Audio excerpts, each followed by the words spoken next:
Learning objectives. In this video, we will learn what is machine learning, what is data economy, traditional versus machine learning approach, and applications of machine learning. Before we understand what is machine learning, let's first understand data economy. Every day when we use internet, we create a lot of data.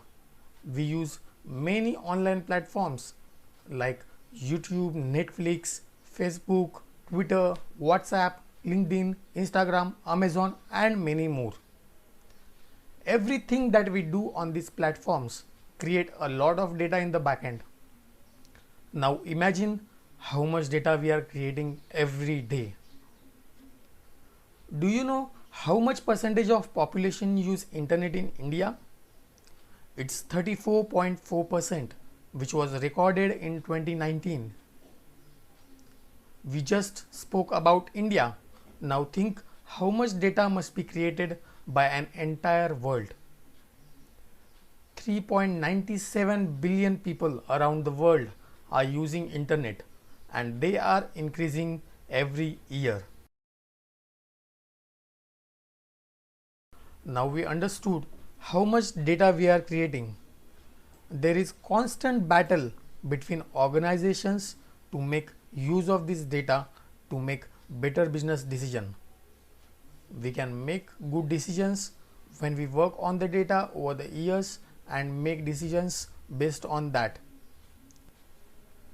We can make use of the data with the help of artificial intelligence, machine learning, and data science.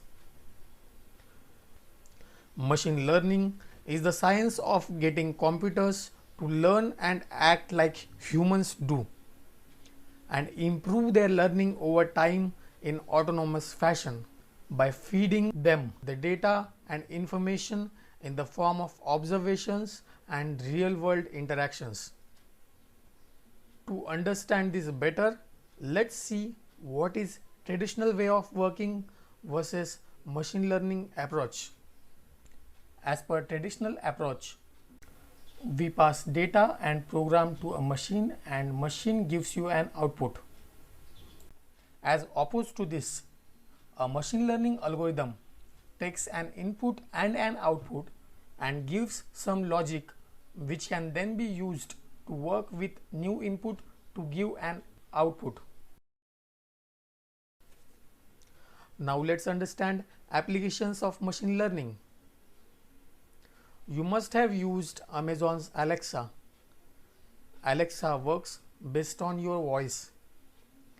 The more you use Alexa, the more she adapts to your voice.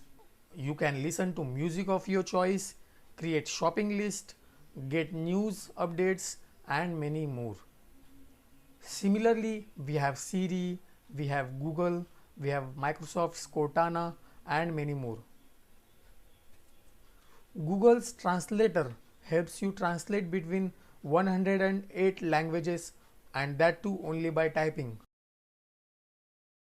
Then we have another example of Netflix movie recommendation based on past search.